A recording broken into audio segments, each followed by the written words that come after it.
have some attention, please, just for a moment? You will be able to go back to networking and talking to each other. So, wanted to say thank you to everyone who joined us today for this beautifully organized networking and pitching brunch for founders. The main purpose of this event today is to bring founders together and can you just 1 second? Can you just give us a moment? We will, so once we're done with this part, you will be able to order your food, and it takes about like half an hour before the food will arrive. So before we get to the food part, just wanted to explain the reason why we're all here today. The main purpose of this event is to, first of all, obviously, like for founders to meet other founders, but later we will be pretty much testing your pitching skills. Like me being a founder myself, I know that there is a very big problem when it comes to storytelling, and since we have been running this 1 minute open mic pitching for a while now, one of the biggest problems I see on a lot of founders is they tell the story and then they leave the stage satisfied that they did this in 1 minute, but if you ask anyone in the audience what these people actually do, like no one has any clue. And I understand why it's all happening, because obviously like us founders, we understand our business so much and we just get lost and we think what we talk about makes sense, but reality is for most of the people it doesn't. Just to tell you very quick story, yesterday I was talking to my husband in terms of what am I actually doing today, and in general what we're trying to do with this business. And then the feedback he gave me, I was like, what the fuck? Seriously, like, you're the person I'm talking to all the bloody time and you still don't understand what we actually do. Like, I was so pissed off.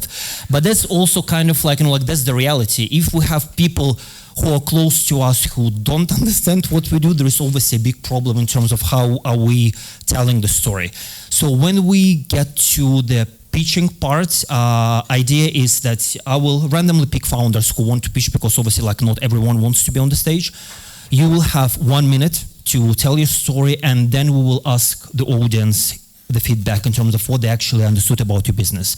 And I think for founders, it would give a very good idea of how people actually perceive this, and hopefully great feedback for someone to go back home and rethink what kind of words you use and how do you talk about what you're working on. So, also wanted to say big thank you to our partners, Curve Club. This is, like this beautiful place. And Erin, you can get to the stage. And oh, by the way, Erin apparently started practicing her pitching skills from the age of what? 18? Well, I studied at school. Okay, at school. So we will put her on the timer for 1 minute, and she will pitch Curve Club, and then we'll ask for the feedback in terms of what you actually understood about the business. All right. Like a challenge. Accepted. All right, 3, 2, 1, hit the clock. Okay, let's go. All right, amazing. So hi everyone, my name's Erin. I'm one of the co-founders of Curve Club. For anyone that's their first time here, think Y Combinator meets Soho House. So creating the ultimate private members club for founders, because we want everyone to be ahead of the curve. My two girlfriends and I, we started Curve Club around 11 months ago. We've been open up for 7 months.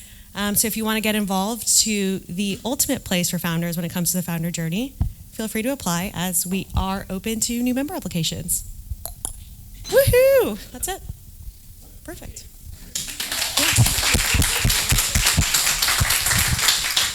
Okay. It's not about me. Okay, Sam, what do you think Curve Club actually is? I'm sold. Yeah, it sounds like an awesome place where you can meet loads of different founders. Great working space. Yeah, I already know about it. I've researched it. Okay. Should we? Okay, we will count this as it was amazing. Amazing. People obviously got it. And so that's pretty much how we're going to do this today. And now the waiters would be able to take your orders, and we will start with pitching about 20 minutes. No one is going to be forced to be here, and I will just ask whoever wants, and we'll pick randomly, and we'll just give it a go. And in between, feel free to meet people, connect, to be completely honest, one of the main reasons why I believe in all of this, because most of my investor meetings that did happen over the summer, they did happen because I met other founders. And I know quite a few founders go to events to meet with investors, which is obviously like, you know, like it's everything has its place. But I keep telling to everyone that people should not underestimate the connection they get from other people, because it did work for me, then means it would work for everyone else, because we're all connected, we all know someone. So I'm gonna shut up right now, and we'll speak to you again in 20 minutes. Thank you very much.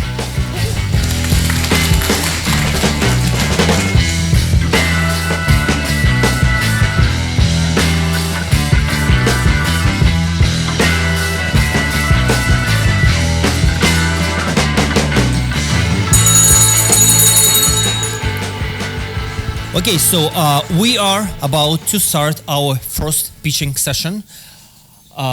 Who is ready to go first? Let's give a chance to ladies, maybe. Always ladies under. Ladies, anyone wants to come on the stage and pitch? Come on, again, no pressure. Like, well done.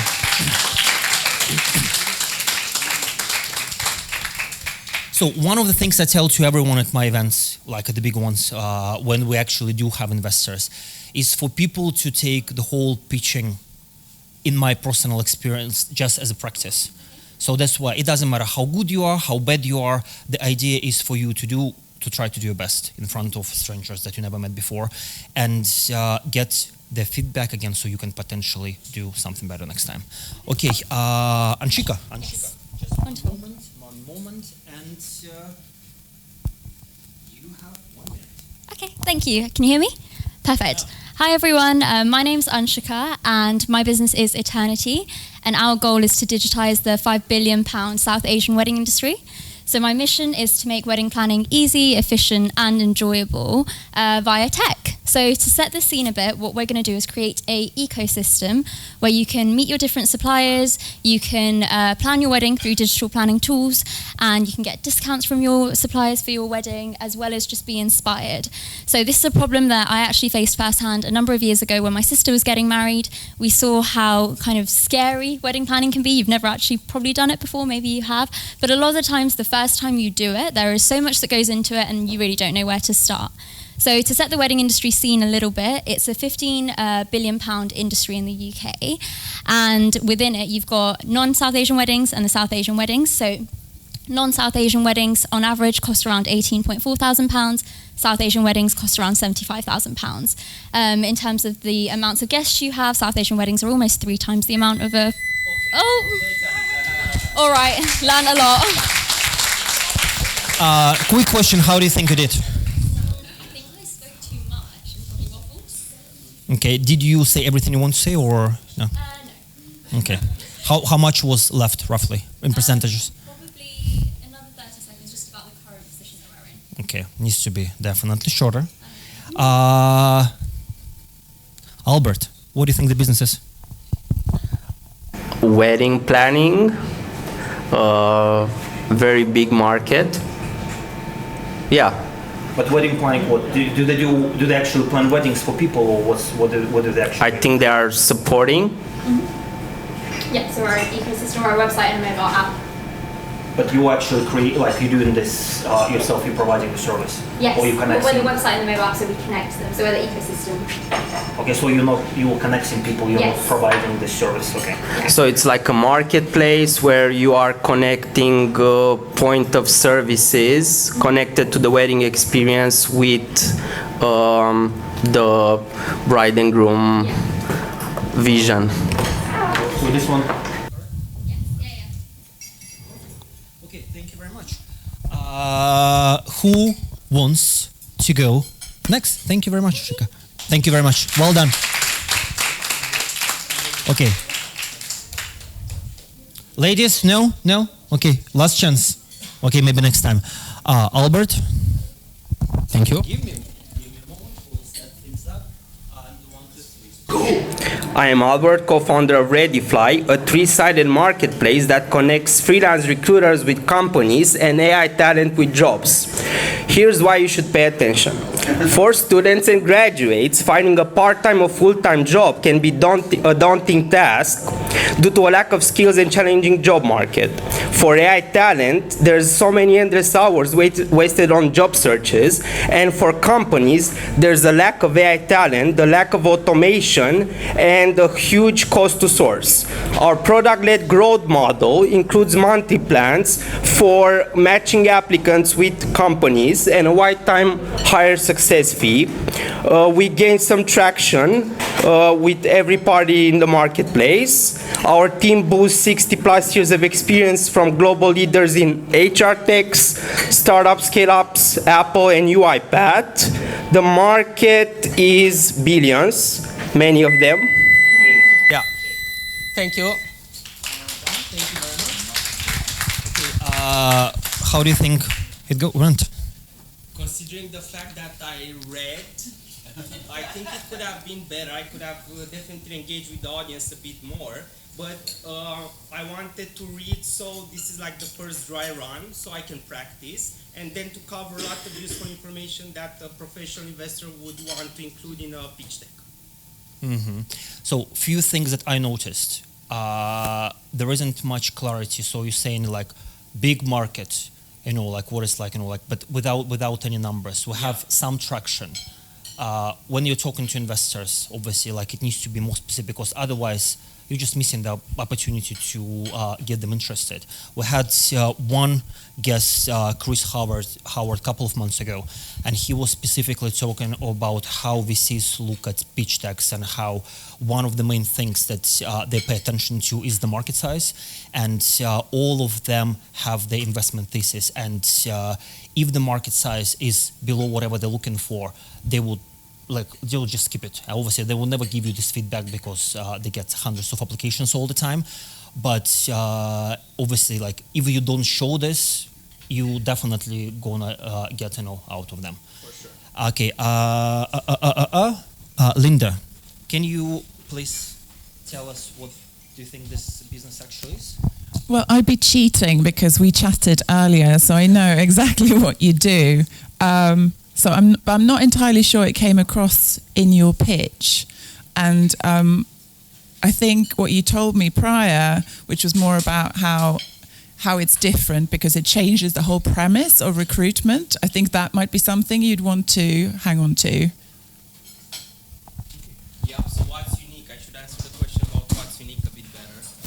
So also one thing, and then also it comes from my personal experience. So I used to think that I'm like much better at improvising, and I often do. Like for example, now it's not planned, but when it comes to pitching, especially when you do run into someone who doesn't have much time, you really need to nail it. All the people who I think did an amazing pitch at our events before, you can see that they memorized every single word, and it's just practicing in front of the mirror. As stupid as it sounds, actually like it does work because you need to be prepared the moment you need to do this without thinking, okay, what kind of words I'm going to use this time. You obviously won't memorize every single word, but since you have a script, you have a structure, most of the words just will come in. And of course, like reading from the phone, like is an option, but no investor would let you to actually do this. But anyway, thank you very much. Thank you. Thank you.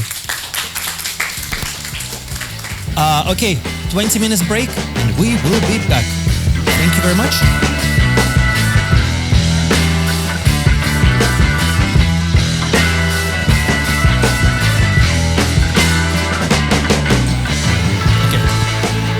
Okay, can we take a little break for another pitching session? Okay, we have people a little bit further from the center who wants to try themselves. You sure? Oh, come on, Ignace, come on. All right, Ignace. Well done. Come on. Grab the microphone and ready. Go. Hi, my name is Ignace. I'm building Cartwise, an intelligent assistant to help you shop and save groceries. It will help you to choose the right recipes for your family, find you the best deal, the best value, and the best delivery in terms of time. It's fairly big marketplace, and we are planning to raise our first round, 350,000 SES, AIS round this year. So, I mean, that's really it. No wet t-shirt contest now, so. Okay. There's going to be next time. There's going to be next time. Thank you very much. Wait. Before you leave. Okay. Can we? Zdravko. Okay. What do you think about the? Well, they're building like a platform for people who want to shop and to get get money back, like cash back from spending money, and also have access to recipes and best deals in the shops. Is this kind of correct? Not fully, but I think you get some of the idea. What's not correct? I think there's no money back involved right now. It's kind of just trying to save, finding the best deal in terms of shopping for groceries. Sam, any feedback you can give to Ignas? I think it was quite clear, and I understood what you're doing. But I think it's a case of really capturing people's attention to start with. Whether you're just opening up with a bold statement, whether you're highlighting the problem, or just that, what issue you're trying to solve. I think that'd be quite good just to initially capture people's attention from the get-go. Adi, any feedback? Call to action at the end, so what people should do if they're interested. Yeah. Okay, perfect. Okay, Ignas, thank you very much. Thank you. Okay, can we have anyone from this table who wants to practice? Come.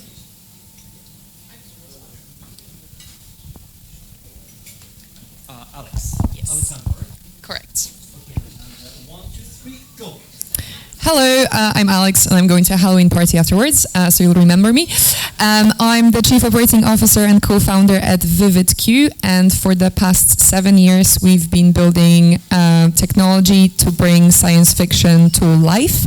We specialize in the technology of 3D holographic display, and we build high-performance algorithms and hardware IP that enables genuine 3D holographic display with laser modulation. We are licensing our technology to hardware manufacturers, mostly in the US and Asia Pacific, so that with our technology, next generation VR headsets can be more immersive and not make people sick. We also work with automotive head-up display manufacturers, so that when you see your navigation, when you're driving the car, you can see the 3D information on the road, so it's more safe and actually more useful for the driver. But ultimately, we are planning to build a holodeck. Thank you very much. Thank you very much. Just 1 second. Someone from this table. James, what do you think Alex does? Alex has been on a journey for 7 years. No, that's cool. So have I, actually. So I resonated with that. But it sounds like you're building software that helps, I guess, companies to advance VR, AR experiences. You mentioned something about preventing people from getting sick in these kinds of experiences. I know a little bit about the space because my wife is building a similar a company in the VR space. And you're selling the software to automotive manufacturers. It sounds like customers, companies in the U.S. But it's it's a software business. You're licensing that. It sounds like it's really fascinating. Is that helpful? Yeah, it's largely correct. I like to say that we actually mostly license firmware because we actually create display drivers, so it's a very specific type of business, but it involves software as well, so it's a software and hardware development kit, so you got the kind of most important bit of it. Thank you very much. Any feedback? Yeah, I think I wasn't quite clear whether it was hardware or software, so maybe, mention that specifically. Yeah. Yeah. That's... Okay, perfect. Thank you very much. Thank you. Okay, 20 minutes break and we're back. Thank you very much.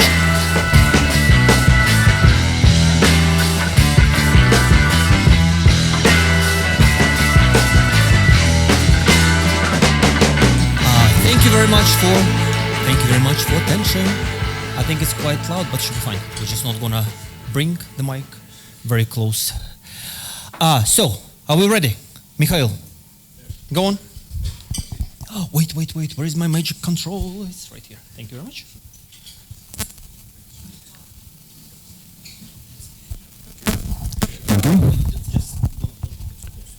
Hello. Hello, ladies and gentlemen. My name is Michael, and I'm here to pitch for ViaBio startup. I hope nobody is having steak and kidney, all those sort of food today, because this startup is about artificial organs, about 3D bioprinting and optimization of 3D bioprinting. Everyone knows about deficit of artificial organs. Then 3D bioprinting came on board and everybody was saying glimpse of hope, but no. Unfortunately, 3D bioprinting giving a lot of necrosis and it's not developing as it should be. This team of bright scientists in biotech created a startup that doing software for viability optimization. So instead of doing that tissue, you model it first, and then printing live tissue for pharmaceuticals, for regenerative medicine, etc.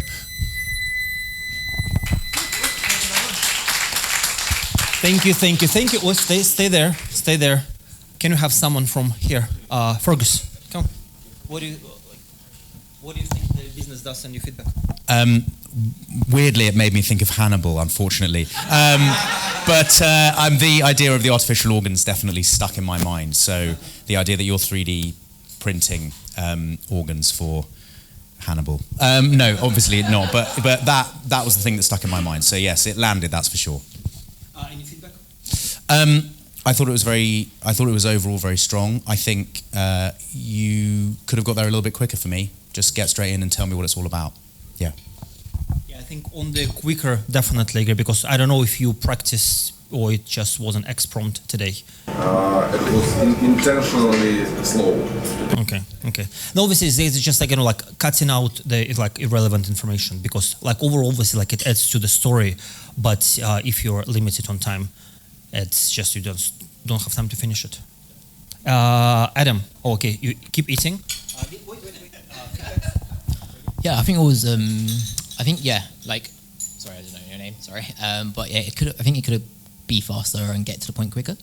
I misunderstood the concept. So you do 3D printing of organs, or do you test the viability of them? We are doing software to optimize viability of printing them. tissue. Okay, fine. The printing itself. Okay, makes sense. Okay. So yeah, I think that's it. And I think you just get quicker to the point, and that's great. But yeah. Okay, perfect. Thank you very much. Okay, thank you very much, Michael. Thank you.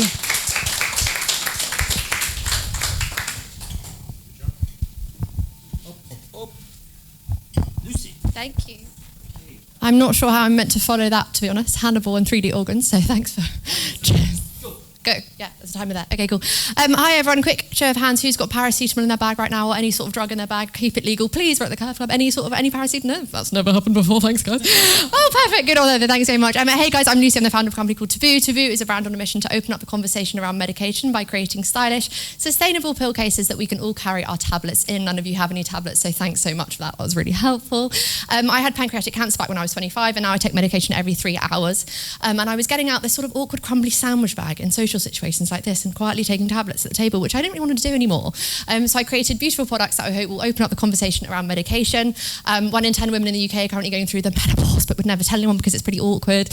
1 in 10 in the UK take an antidepressant, but would never tell anyone because we feel awkward about it. So Taboo is all about beautiful, stylish and sustainable pill cases that I hope will open up the conversation and yeah, sort of make people feel that these topics are a little bit more normal, a little bit more acceptable. And our next step is products for people with diabetes and Crohn's disease. Mic drop. It feels like you run out of breath. Like you run the sprint. Okay, 1 second. Molly, right? Yes. What do you think this business does? I honestly think you should be a comedian. That was incredible. That was honestly brilliant. Yeah, I think really, really engaging and really personable. I think you kind of spoke to everyone in the room. My only tiny bit of feedback is try and take away a little bit so you can slow down. But I loved it, genuinely. But what do you think the business does? Oh, sorry. Oh, gosh, I went straight into it, didn't I?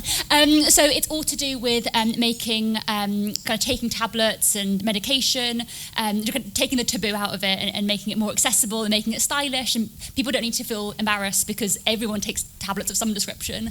So yeah, just making it more. So is it like a case? Yes, sorry, yeah.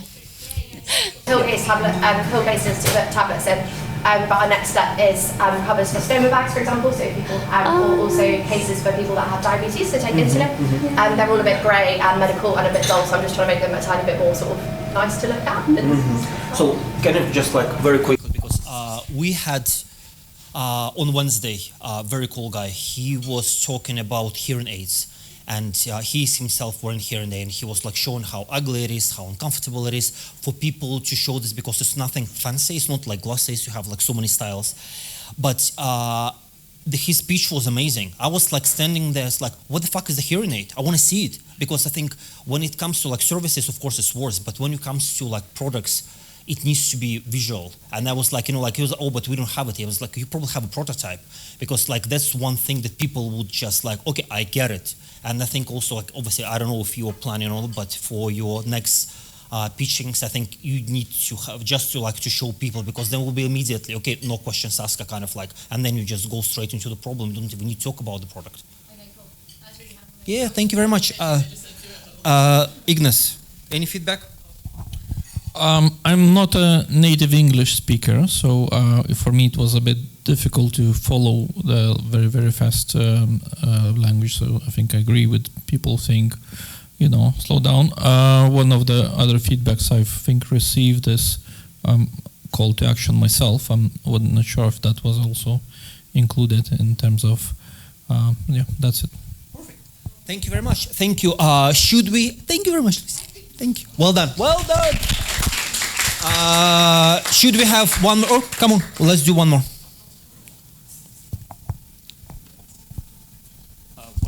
Wait. Mike, 1, 2, 3, go. Good afternoon, ladies and gentlemen. Quick show of hands. Who in this room has ever received a good business introduction or made a good business introduction? Lots of people? Now, think of the value of a business introduction. You introduce two people to each other, you create magic. But also often you create business opportunities. So I've created introstars.com, the first marketplace for paid business introductions. You can get introductions to investors or customers, or you can make introductions and get paid for it. So if you sign up right now to introstars.com for free, you get invited to my launch party on the 7th of November in a super cool venue. Completely free of charge. Please sign up, introstars.com. Can't wait to see you at my big, big launch party. It's going to be amazing. Thank you.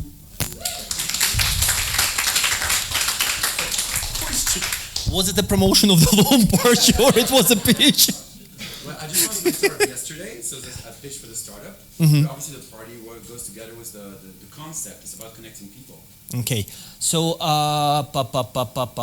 who do we have? Tim.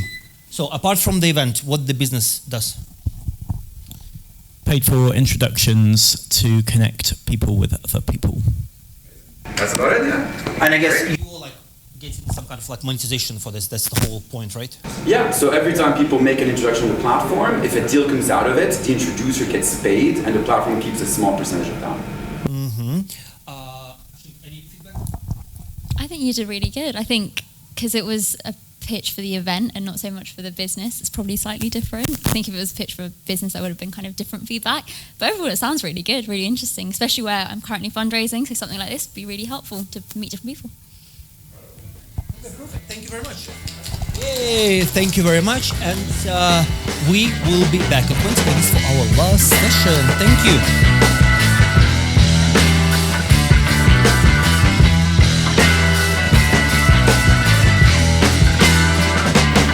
Hello, just one moment. So this is going to be our last session for today. And then we were told that we need to get out of here. But since we're still here, let's use every single opportunity we have left. So, team, okay?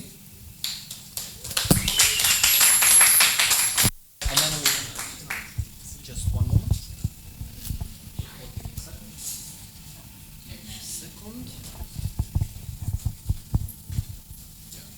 Okay, team.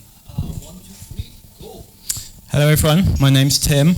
I'm building the Duolingo of recruitment, which is a learning platform that will teach students and startups what amazing workplaces look like and how to build them. Longer term, I want to focus on homeless and refugees, but students don't know what they don't know their values, they don't know what they're good at, they don't know what they can negotiate on, and startups very often aren't natural recruiters. They struggle to find great talent, and they've struggled to get great engagement from their employees. I've hired 17 interns this last year to refine my methods, and I'm looking to build a careers-focused community in January. If you want to connect with me, my name is Tim Edwards, FRSA, on LinkedIn. Thank you very much. Thank you very much. Adam, now you're not eating. What do you think? Oh, you know Tim. So no, that doesn't count. Alex.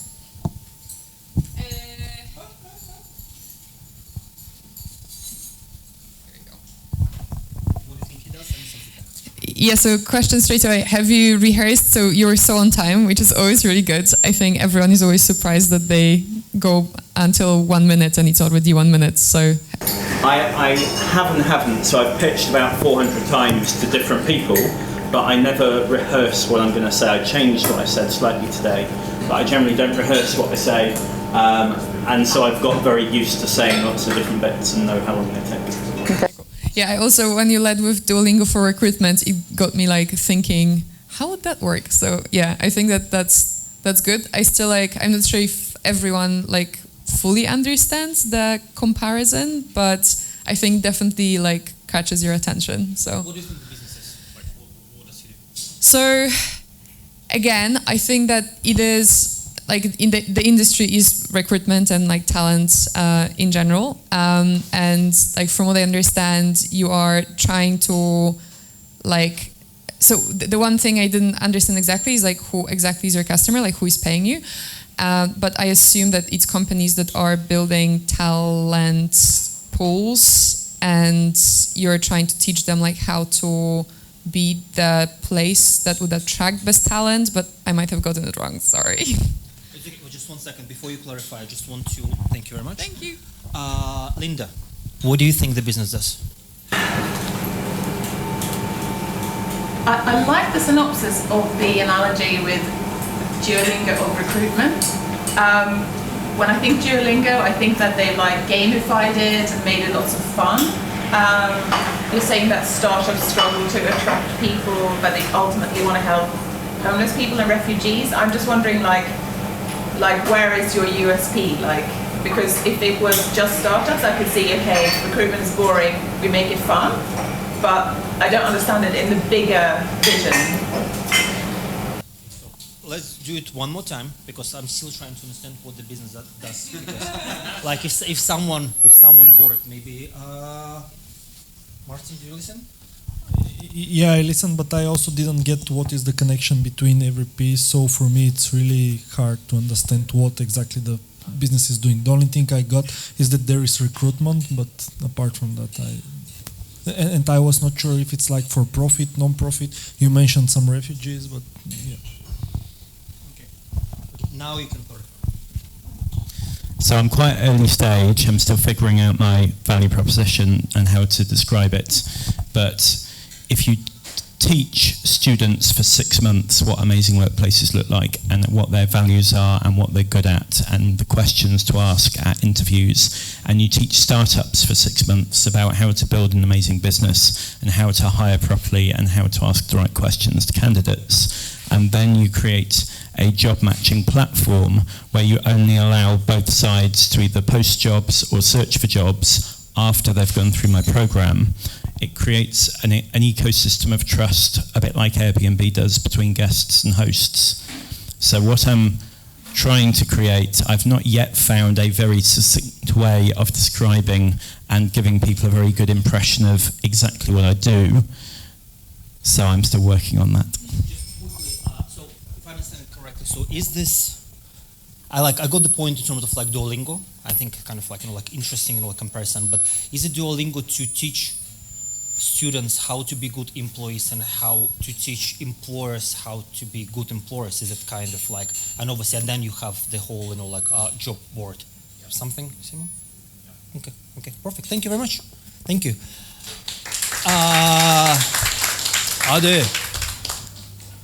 Ade actually has a prototype, which he gave to everyone.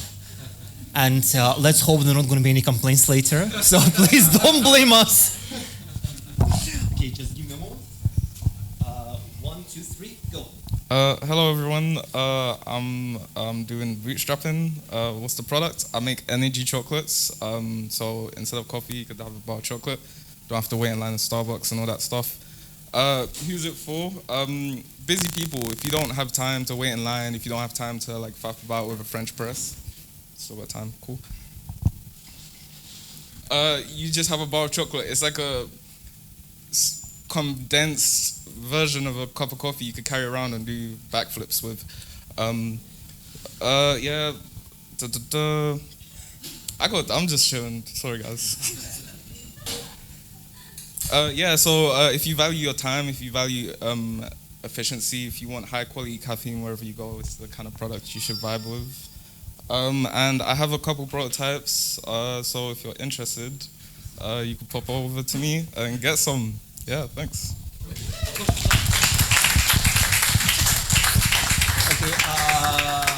Okay, you guys, Mikhail, Mike, what is the business and the people? I understood that guys doing from some point is easy product, simple product and well-known chocolate, but at the same time providing additional value in terms of energy. I understood time, spending time, etc. So it seems like simple product. I don't know why there are no similar product on the market. I suppose they should be. Yeah, but if not, then it's a great idea, and good luck. Keep up. Great product. Thank you very much. Alexei? Any feedback? I mean, of course, I think the idea is great, but one thing I wanted to mention is I've seen a similar product like this somewhere. I might have not been in the UK, but it's like this little chocolate with espresso in it, and you kind of bite a bit it and drink the coffee and then finish the chocolate. So I think a good thing is to present how different you would be from this kind of an idea. So explain a bit more in a sense of like how are you going to provide that energy and how it's going to be different. Thank you very much. And obviously, we spoke before you gave me the chocolate. I honestly think you did much better presentation when you gave me the chocolate.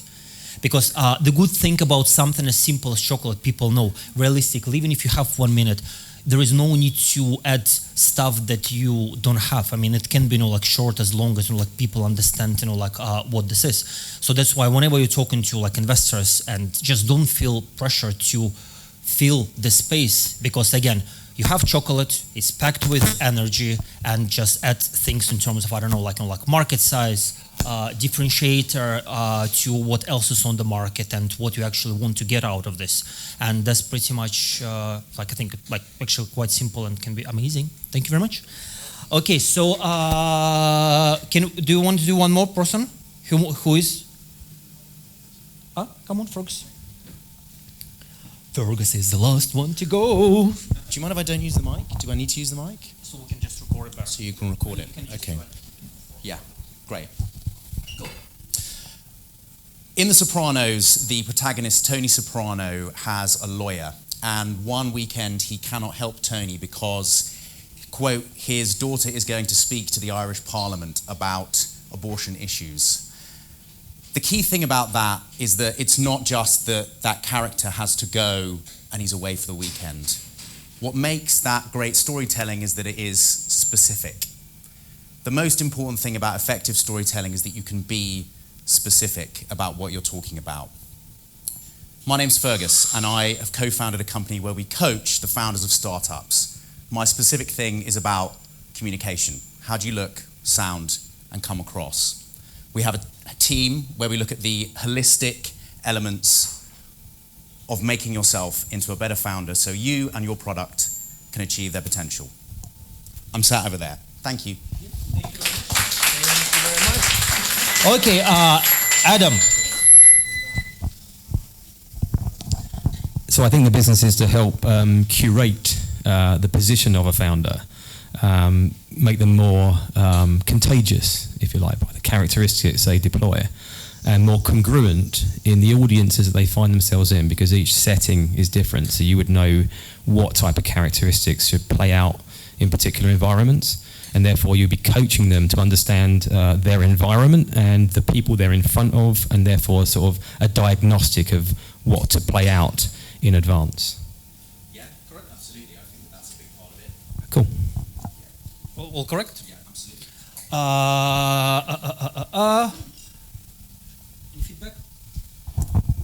Yeah, I think it was great. He was quite, precise, and the message came across well. And in fact, I wanted to actually come and meet you after this, because I'm a founder, and I think I can do a better presentation, probably with your help. But what I didn't capture is what are you expecting out of this? Is this a pitch for a VC, or is it just a pitch for the founders who are here? And whether there is any market size for this, whether you're looking for investments, or you're just pitching as a promotion here. I think I was just pitching to all of you in this room. I was curating kind of my own pitch and the message that I have for everyone. We're just bootstrapping things at the moment. You know, the idea of going to a VC and asking for tens of thousands and hundreds of thousands of pounds fills me with absolute dread. So no, it's not a pitch for funding or anything like that. Well, you did a great job, I think. Thank you. Perfect. Thank you very much. Thank you very much. Thank you very much. And with Fergus's part, we will be concluding the session of open mic pitching. I do hope that you guys all got some value out of this. I had this idea, again, based on my own experience, and I thought, it would be valuable for founders just to get this feedback, because obviously we often just don't. I do hope it did resonate with you, and if it did, we'll see you next time. We were planning to host this more kind of like on the regular basis, and we'll have a few different other concepts. So for people who don't know us, follow us on LinkedIn. Soon we're going to have a website, and enjoy the rest of your amazing day. Thank you very much. Thank you to owners of Grove Club and to my amazing volunteers for helping me. Thank you. We are